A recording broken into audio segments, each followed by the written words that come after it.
Ryanair and Aer Lingus have secured High Court permission to bring challenges against the decision to limit passenger numbers in Dublin Airport. The Irish Aviation Authority is imposing a cap of just over 14.4 million passengers from the end of October to next March.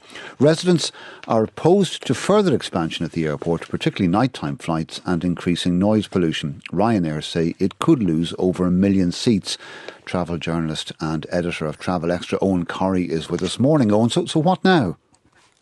Well, it's the start of a process. What happened yesterday, we will be seeing the major airlines going into court to challenge the IAA policing of planning cap.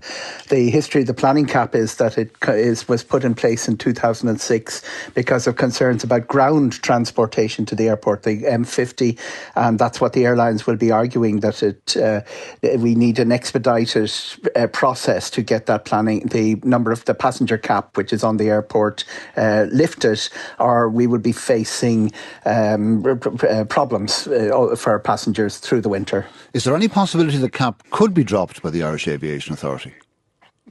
Well, the process of dropping it is a little bit more complicated than the IAA just saying so.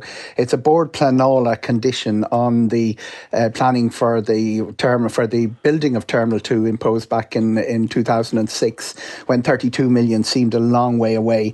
What is interesting is that it's quite unusual. It's the only airport in Europe to have a cap like this, but what is unusual that the IAA moved to police that by imposing the winter limit on seats.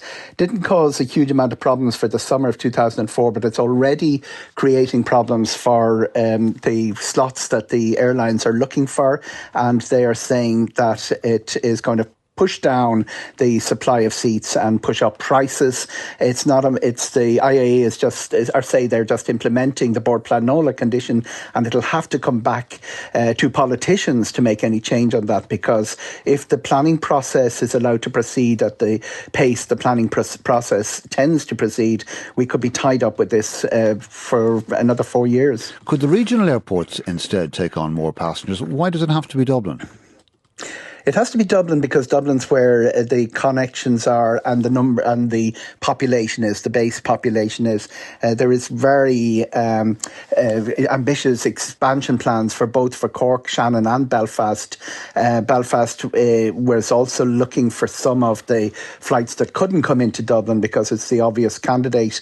But what I've seen is that the airlines that were coming into Dublin or planning to come into Dublin are not going to any of the other Irish airports. They tend to go to Manchester. Edinburgh were also looking for quite a few of them, but Manchester is where the bulk of the growth seems to be going.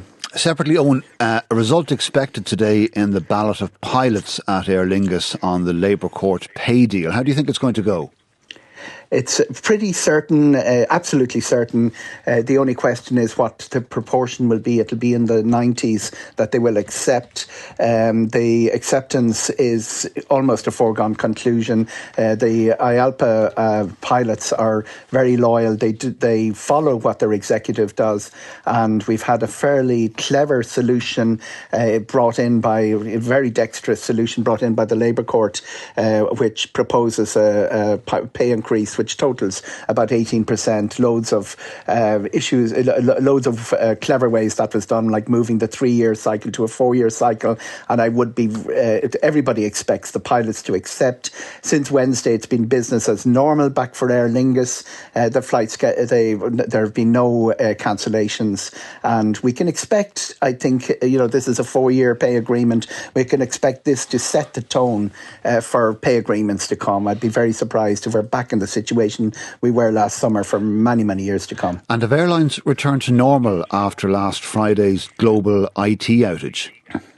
The last of the cancellations are still around. The big problem is that when your flight is cancelled, you don't actually get the priority. You don't get the first seat on the next flight. You tend to be put on a waiting list for that. So at a very, very busy time, particularly the American airlines had big problems getting all their passengers through the system. Dublin did really well. We had a total of 3 cancellations. We lost to Berlin, and Amsterdam and Stansted, I think, and there was a separate Antalya cancellations. So the Irish passengers have been were sorted out within 24 hours around the world. A lot of a little bit of a hangover, and a lot of concern as to what plan there is if this happens again, which is everybody is saying is a high likelihood. Eoghan Corry, editor of Travel Extra, thank you for speaking with us again this morning.